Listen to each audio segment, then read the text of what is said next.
My name is Emily Carter, and I'm 28 years old. For as long as I can remember, my family has treated me like the odd one out. The girl who didn't marry young, didn't rush to have kids, and didn't build her entire identity around being a mom. I wasn't against having children someday, but at 28, I was still figuring myself out. I had a career I loved, an apartment I worked hard for, and a freedom that made me feel alive. But to my family, that freedom wasn't something to respect. It was something to exploit. It started small, the way these things usually do. My sister, Megan, had her first baby when she was 23. She'd call me, pleading for help. "Just an hour, I need a nap." Or, "Can you swing by? The baby's teething, and I'm losing my mind." Of course, I said yes. She was my sister, and I adored my niece.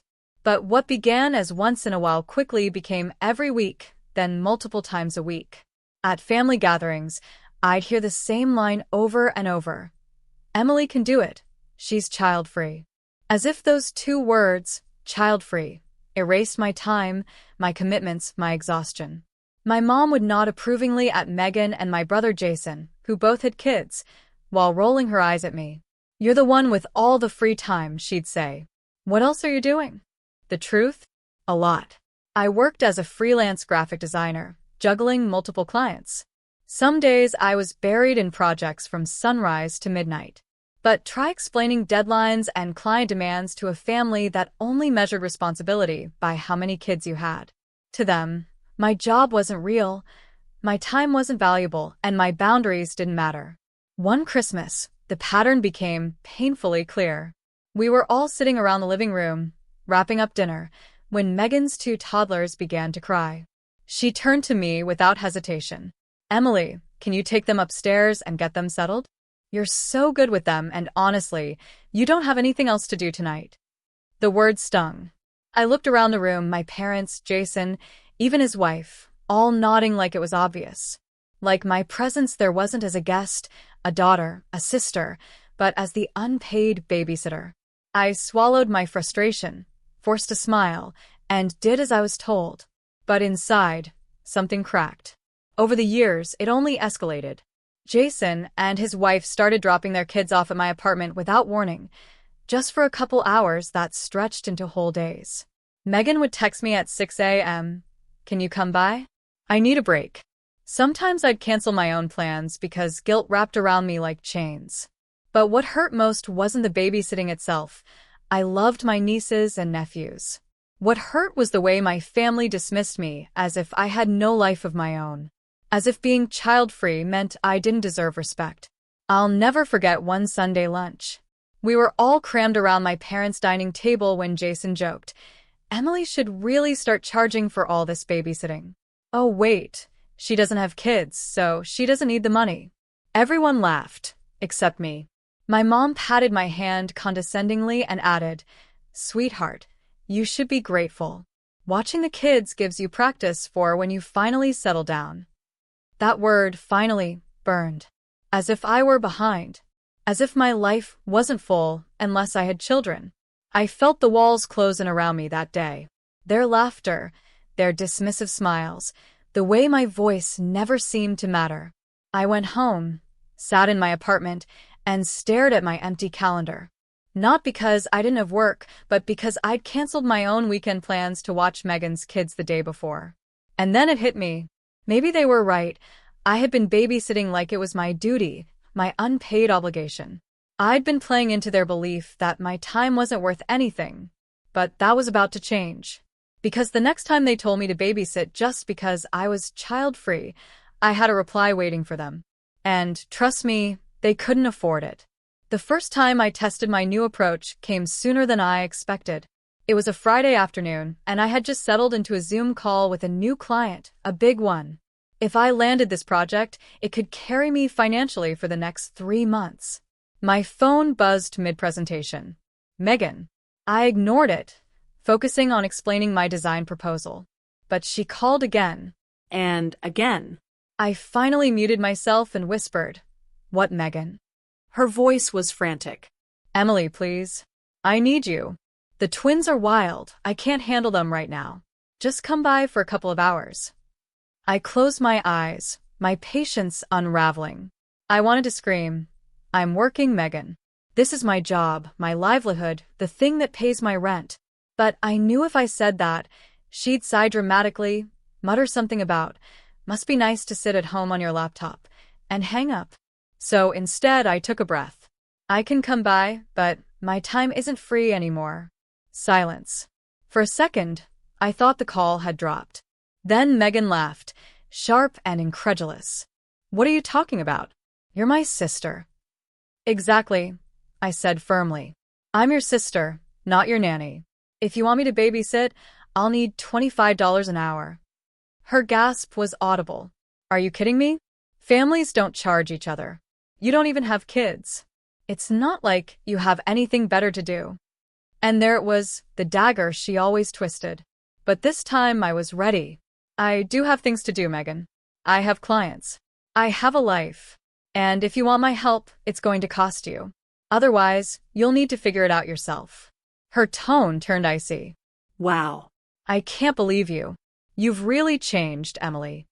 "No," I replied, my voice steady. "I finally realized my time has value." She hung up. I went back to my meeting, adrenaline pumping. For the first time in years, I hadn't folded under the weight of her guilt. I'd stood up for myself. Of course, the fallout came quickly. The next day, my mom called. "Emily," she started, her tone full of disappointment, "I can't believe you told Megan you'd charge her to watch her children. She's your sister." I pinched the bridge of my nose. "Mom, Megan treats me like free labor. I'm not her nanny. She's exhausted, sweetheart. You wouldn't understand. You don't have kids. But when you do, you'll see how hard it is." There it was again. That dismissive mantra. "You wouldn't understand." "Maybe I don't understand what it's like to be a mom," I said slowly, "but I do understand being taken advantage of. And I'm done with it. From now on, if anyone wants me to babysit, they'll have to pay my fee. It's that simple." Mom's gasp crackled through the line. "You're being selfish. Family helps family. Family also respects family," I shot back. "And right now, no one respects me." She hung up, furious. I stepped out into the cool evening air. The vineyard stretched around me, rows of grapevines bathed in the golden glow of string lights.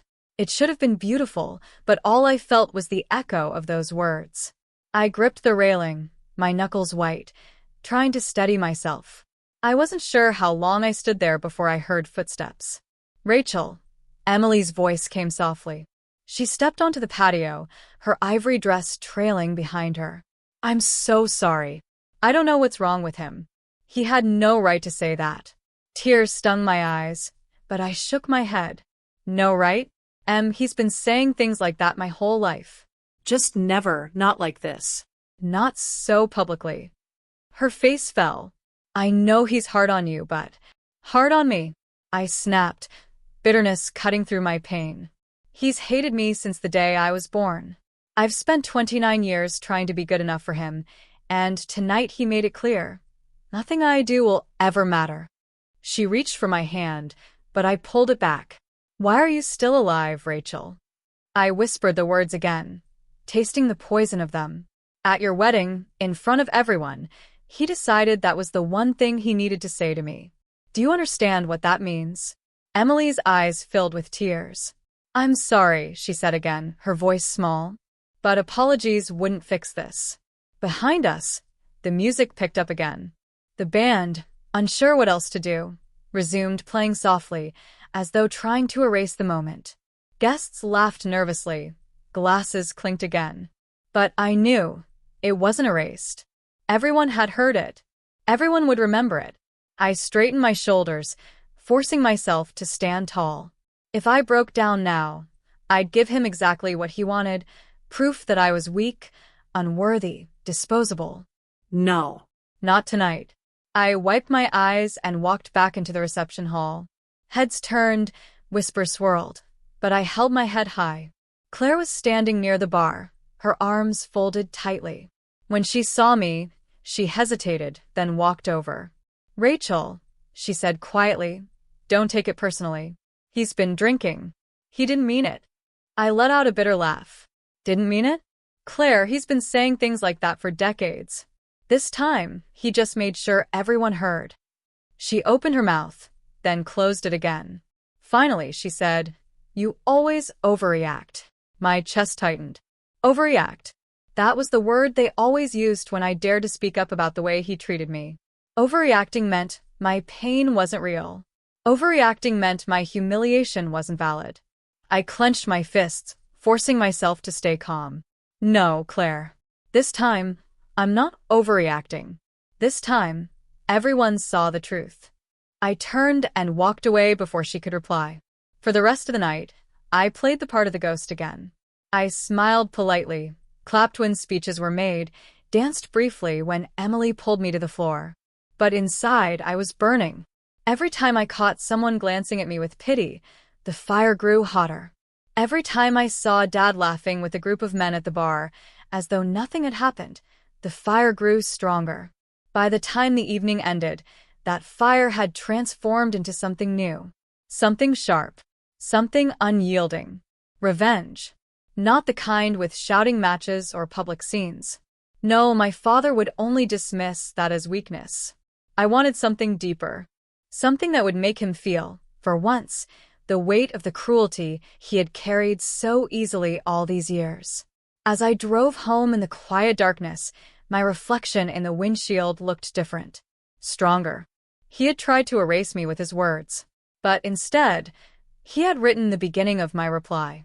And when I gave it, he wouldn't be able to laugh it off. He wouldn't be able to escape it. The morning after Emily's wedding, I woke up with a knot in my stomach. I hadn't slept much. Every time I closed my eyes, I saw my father's face again, heard his voice as clearly as if he were standing at the foot of my bed. "Why are you still alive?" The words clung to me like smoke. I carried them into the shower, into the kitchen as I made coffee, into the silence of my small apartment. Even Penny, my scruffy rescue dog, tilted her head and whimpered as if she could feel the heaviness in me. I sat at my kitchen table, staring at the steam rising from my mug.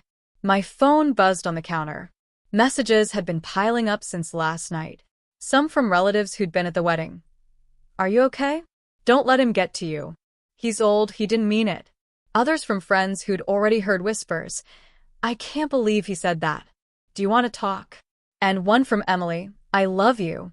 I'm so sorry. Call me when you can. But not a single word from my father. Not even from my mother. It was like they expected me to absorb the humiliation quietly, the way I always had. I closed my eyes and let the tears fall.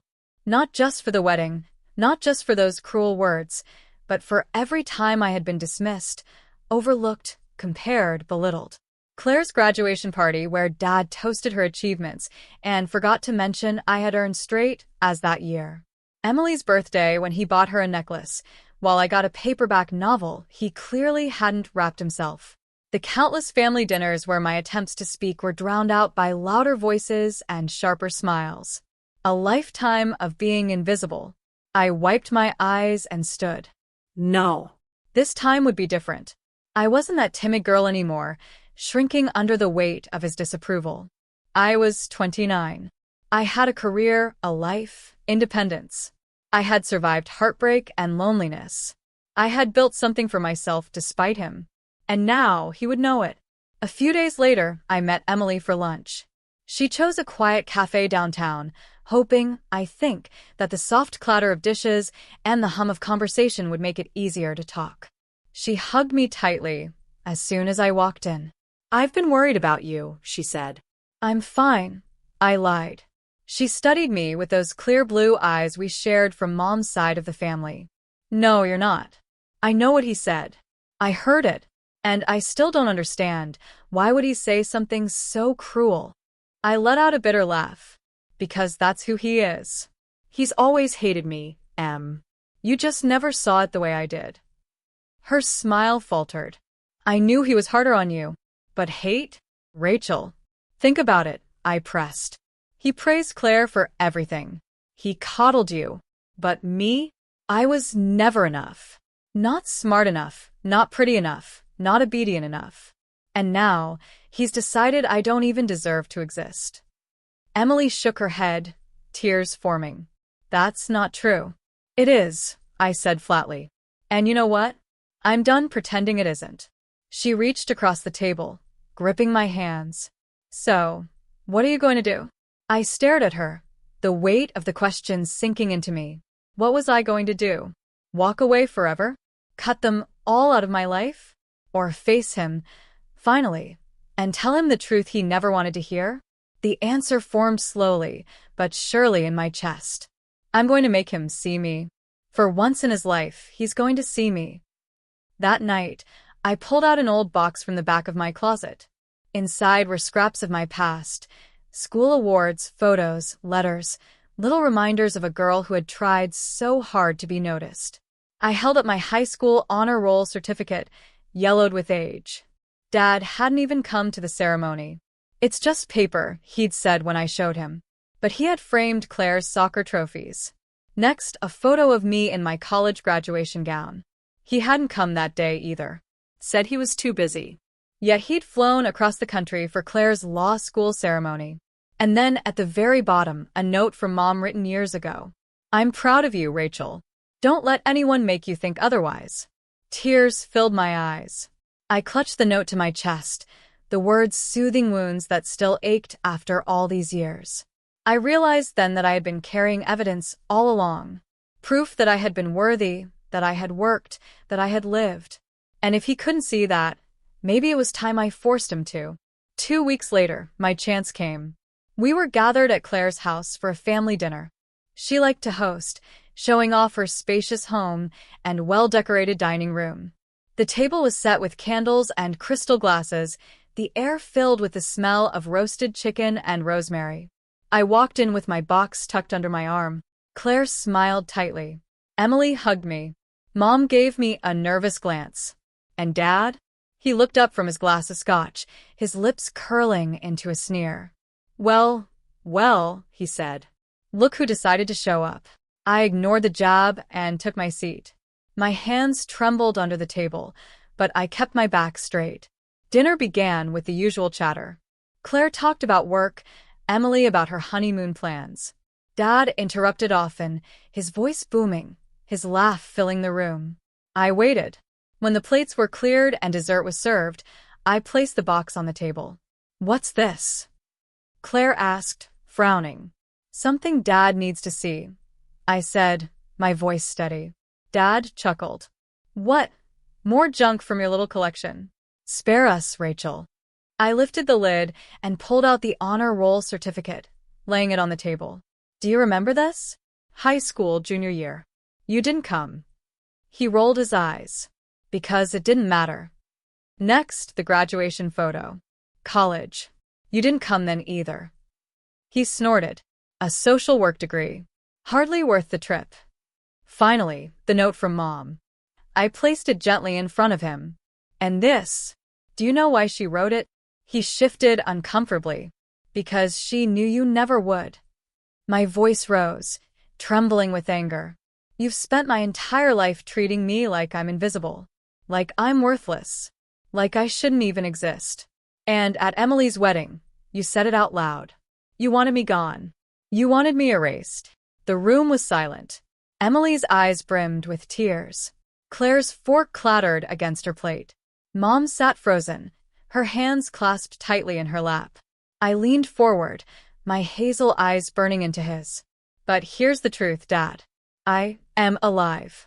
I've survived everything you threw at me.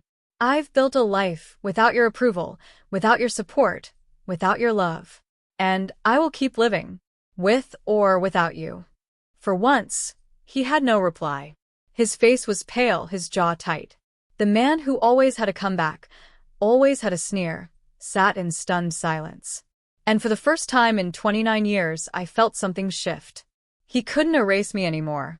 The silence at Claire's table that night stretched so long it felt like it might never end. For once in my life, I had spoken without trembling, without shrinking, and my father had no quick insult to throw back. He looked down at the note from my mother, his lips pressed tight, his fingers drumming against the polished wood. Finally, he scoffed and shoved the paper away as though it were contaminated. Are we really doing this now? He muttered. Dragging up the past at a family dinner? I stared at him, my heart hammering. You made the past present, Dad. When you told me I shouldn't even be alive, in front of everyone. That wasn't just the past speaking. That's how you still see me. His eyes narrowed, his voice low and sharp. Don't twist my words, Rachel. Emily's voice cracked as she cut in. Twist your words? Dad, we all heard you. Everyone heard you. At my wedding. Claire flinched. She's right. You said it. And you humiliated her. For a moment, I felt a flicker of relief.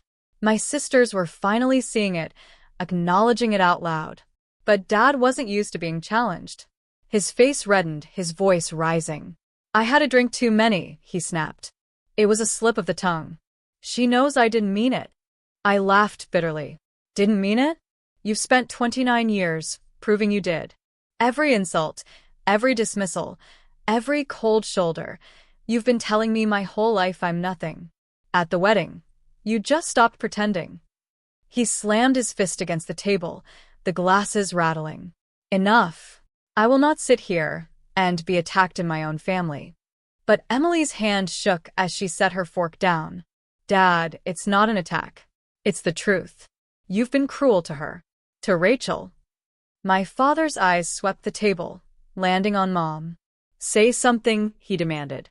My mother's hands twisted in her lap, her eyes cast down. I waited, desperate for her to finally defend me. But when she spoke, her voice was soft, wavering. Robert, maybe you could have been gentler. Gentler. My chest tightened. That was all she could muster after decades of watching me be torn apart. I stood abruptly, chair scraping. I can't do this anymore. Rachel, Claire said quickly, standing halfway. Don't. But I was already gathering my box, holding it tightly against my chest. If my existence is so unbearable to you, Dad, then fine. But I won't keep begging for scraps of respect. You'll never give it. And I'm done asking. I walked out, my pulse roaring in my ears, leaving them in stunned silence behind me. That night, I couldn't sleep. I lay awake replaying the scene over and over. The anger, the betrayal, the faint flicker of support from my sisters that was quickly drowned out by Dad's fury. And underneath it all, a seed of something new began to grow. Resolve. I had always thought revenge meant screaming, lashing out, cutting ties. But what I wanted was something sharper. A way to show him and everyone else that I was not weak. That I was not disposable. I wanted to turn his words into a weapon against him. The next few weeks were tense. Emily called often, her voice trembling with guilt. I wish I'd said more at the wedding, she told me. I should have stood up for you. You did, I assured her softly. You tried. That's more than most. Claire, on the other hand, was distant. When I finally called her, she sighed. I just don't want more drama, Rachel. Dad's stubborn. He'll never change. Maybe it's best to just let it go. Let it go. That phrase made my blood boil. I had let it go for years. Look where it got me. Standing humiliated at my sister's wedding while my father declared I didn't deserve to exist. No. This time I wouldn't let it go. One Saturday afternoon, I went through more of my old belongings. I pulled out photo albums, school essays, volunteer certificates, even a thank you letter from a woman I'd helped through my social work. Piece by piece, I built a record of my life. Evidence that I had mattered, that I had touched lives, that I had left marks in this world despite his attempts to erase me. And the more I assembled, the stronger I felt. It wasn't about convincing him anymore. It was about proving to myself and to everyone else that his words were lies. That I was alive and I deserved to be. The next confrontation came sooner than I expected. Claire invited us all again, this time for her husband's birthday. I almost declined, but something in me said, go. Don't hide. Face him. So I did.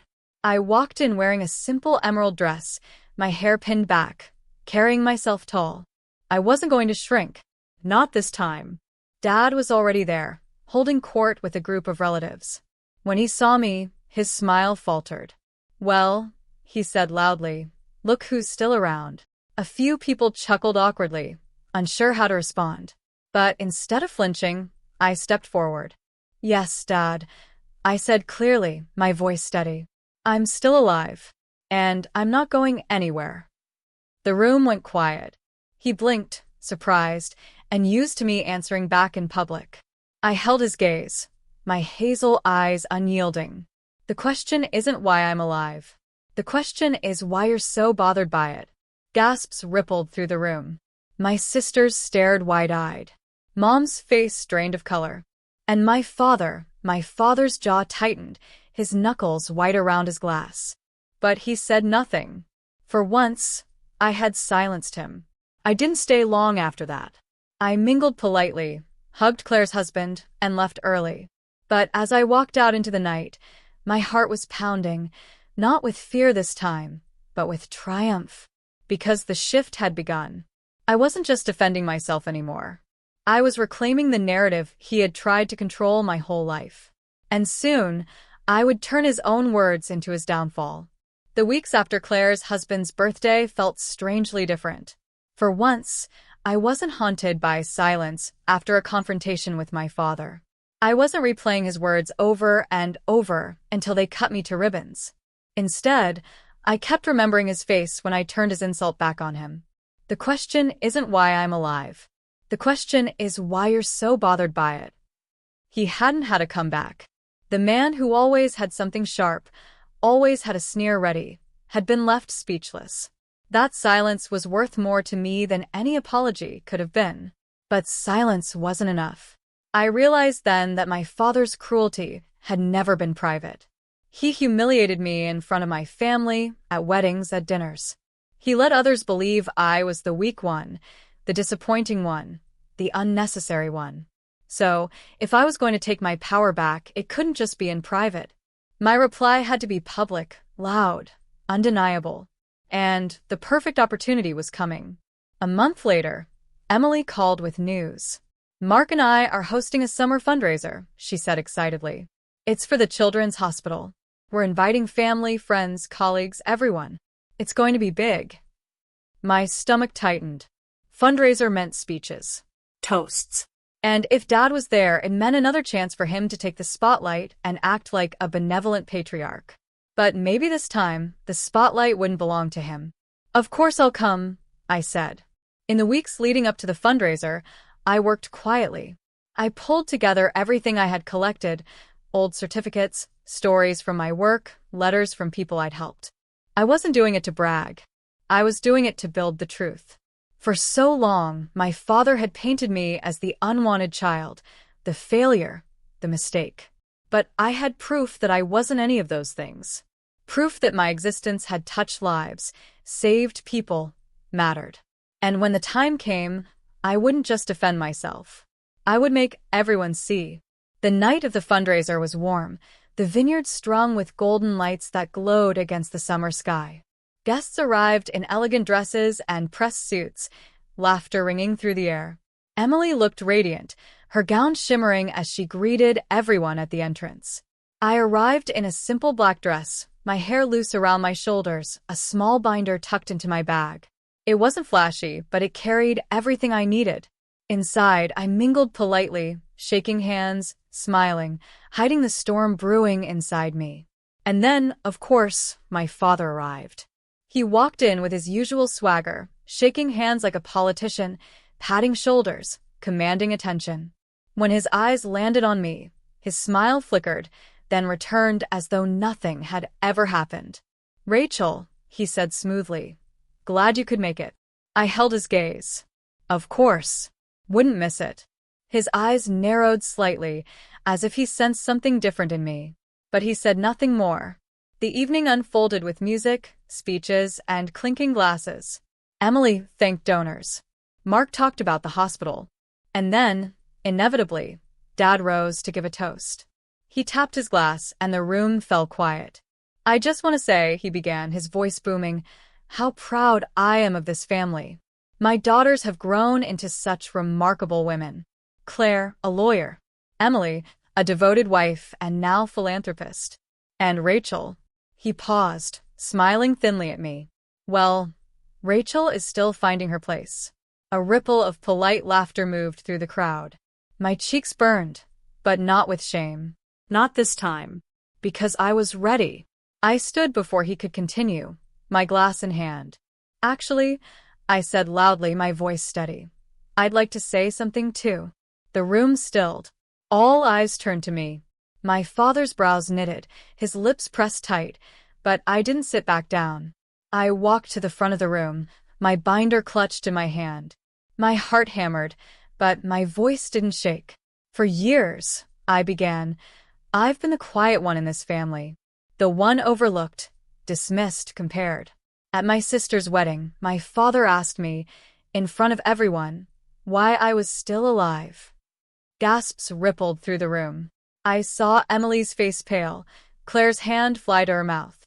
But here's the truth, I continued, my eyes scanning the crowd. I am alive, and my life has mattered. I opened the binder and pulled out the first page, a letter from a woman I'd helped escape an abusive home through my work as a social worker. This woman is alive today because I answered her call, because I fought for her when no one else would. She sent me this letter 5 years ago, thanking me for giving her a second chance at life. I held it up. Murmurs filled the room. Next, I pulled out another page, a photo of a group of kids from the community center, where I volunteered. These children have a safe place to learn and grow because I spend my weekends with them, helping them believe in themselves. They call me Miss Rachel. They call me family. More murmurs. Heads nodded. Eyes softened. I laid the binder down on the table.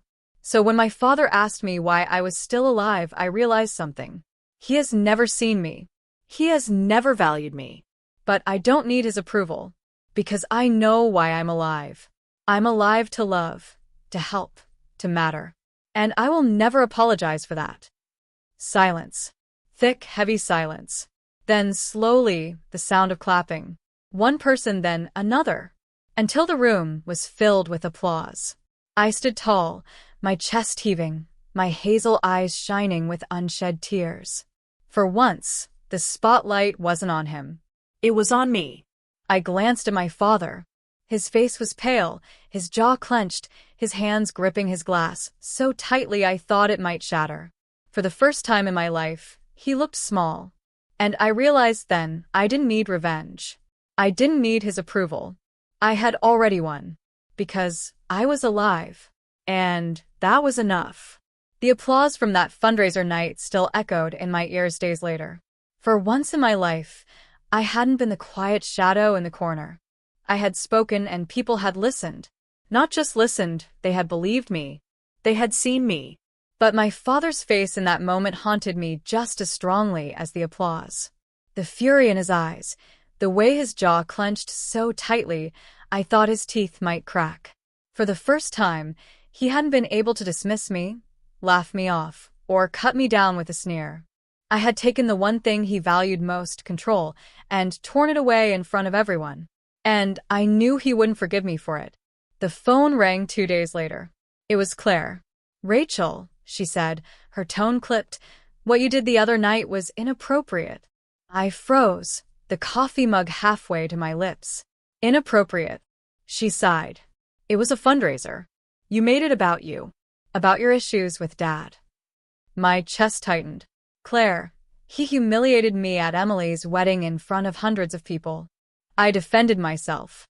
I didn't lie. Everything I said was true. "You didn't have to air it in public," she snapped. "Now, everyone is talking about it. His colleagues, his friends, they're whispering that Dad is some kind of monster. Do you know how that looks?" "Yes," I said bitterly. "It looks like the truth." She was silent for a moment. "You've made things harder for all of us. Don't expect Dad to forgive you. And don't expect me to take your side again if you keep this up." Her words cut, but not the way they once would have. For years, Claire's approval had mattered to me almost as much as Dad's. But now, I realized she wasn't protecting me. She was protecting him. "I don't need you to take my side," I said calmly. "Because for once, I'm standing on it myself." I hung up before she could reply. Emily, though, was different. She called that same evening, her voice soft. Rachel, I've never been prouder of you. I wanted to stand up for you at the wedding, but I froze. Seeing you speak like that, it was incredible. Tears burned my eyes. Thanks, Em. I couldn't let him define me anymore. Not after everything. You don't have to explain, she said. You were right. And I want you to know, I'll stand with you, whatever comes next. Her words wrapped around me like a shield. For the first time, I felt like I wasn't fighting completely alone. A week later, we gathered at Mom's house for Sunday dinner. I almost didn't go, but Emily begged me to come. The moment I walked in, I felt the tension. Dad sat at the head of the table, his scotch already poured. Claire sat stiffly beside him, her lips pursed. Mom hovered nervously in the kitchen. When I took my seat, Dad's eyes locked on me. Cold. Hard. So, he said, his voice dripping with sarcasm, our little star returns. Did you enjoy your moment in the spotlight? I met his gaze without flinching. Yes. I did. His face darkened. You embarrassed me. You embarrassed this family. Do you even realize the damage you caused? I leaned forward, my voice steady. No, Dad. You embarrassed yourself. I didn't humiliate you at that fundraiser. You did, years ago, when you decided I wasn't good enough. I just told the truth. Claire bristled. Rachel. But Emily cut her off. No, she's right. Dad, you've been cruel to her forever. You can't keep pretending it's not true. The room fell silent. Dad's face turned red. Watch your tone, young lady. Emily's voice trembled, but she didn't back down. No. You don't get to bully us anymore. For a moment, I couldn't breathe. My little sister, the one who had always tried to keep the peace, was standing up to him. For me. For herself. Dad slammed his glass down, the liquid sloshing. This family used to have respect. Now it's just disobedience and whining. I stood, my hands trembling but my voice calm. No, Dad. What this family had was fear. And I'm done living in it. Mom's eyes filled with tears. Rachel, please. But I shook my head. No, Mom. You've spent your life staying quiet, and look where it got us.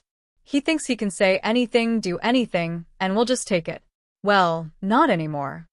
I turned to my father, my hazel eyes locking with his.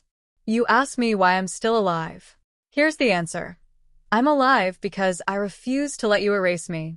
And whether you like it or not, you can't silence me anymore. The room went still. For once, no one spoke. Not Claire. Not Mom. Not even him. I picked up my bag, my heart pounding, and walked out. That night, lying awake in bed, I realized something important. My father might never apologize. He might never change. But I didn't need him to anymore.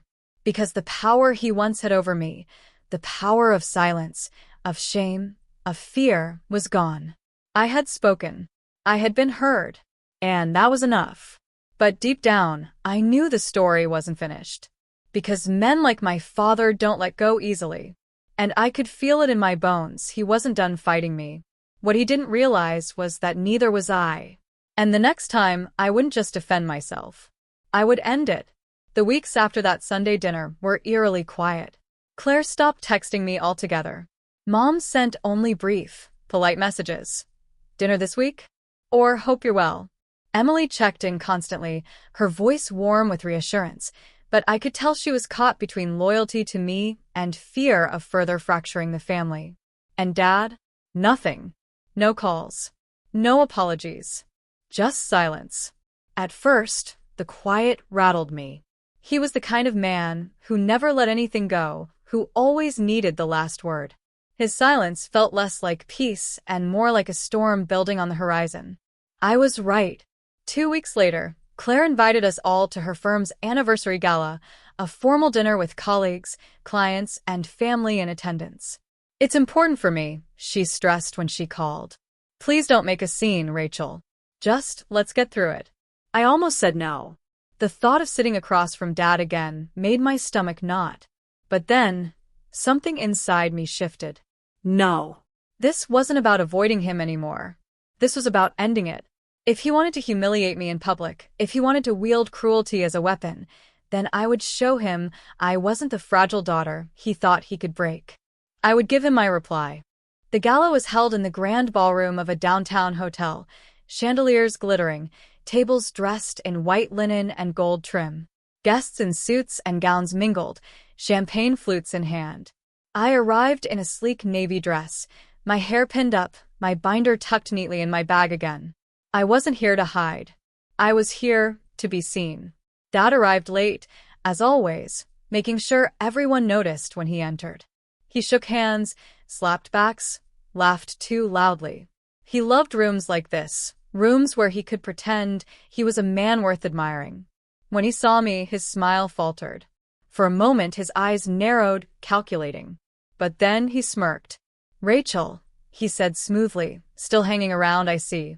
There it was, the dig, the reminder of his words at Emily's wedding. But this time I smiled. "Yes, Dad," I said clearly, so others around us could hear. "I'm still alive. And I've got something to say about that." His smirk twitched. He hadn't expected me to bite back so quickly. The evening carried on with speeches. Claire thanked her colleagues.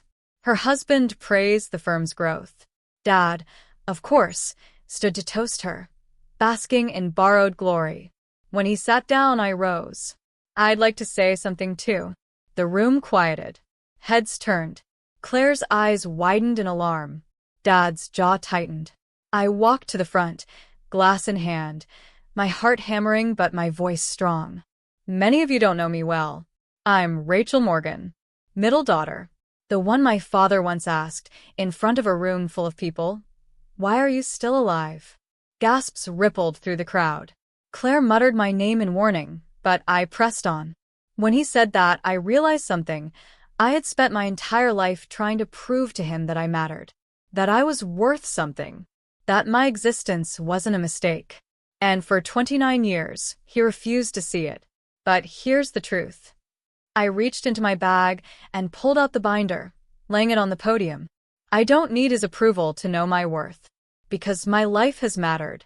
To the children I've mentored, to the women I've helped escape violence, to the community I serve every day as a social worker, to my friends, to my sister Emily, to myself. I flipped the binder open, holding up letters, photos, certificates. The room leaned in, silent. So when he asked me why I was still alive, here's my answer.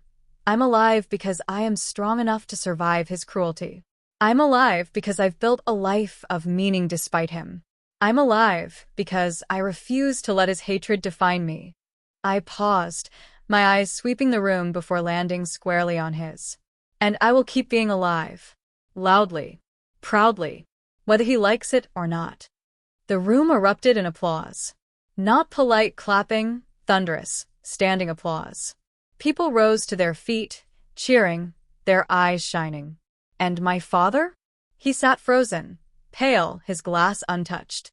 For the first time, he couldn't sneer. He couldn't laugh. He couldn't belittle. He was silenced.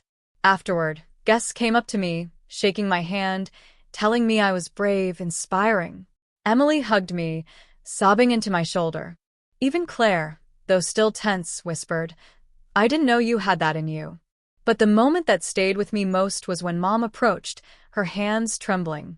"Rachel," she whispered, tears streaming down her cheeks. "I should have defended you years ago. I should have said something. I'm so sorry." I held her hand, squeezing it gently. "It's not too late." That night, when I got home, I stood in front of my mirror, staring at my reflection.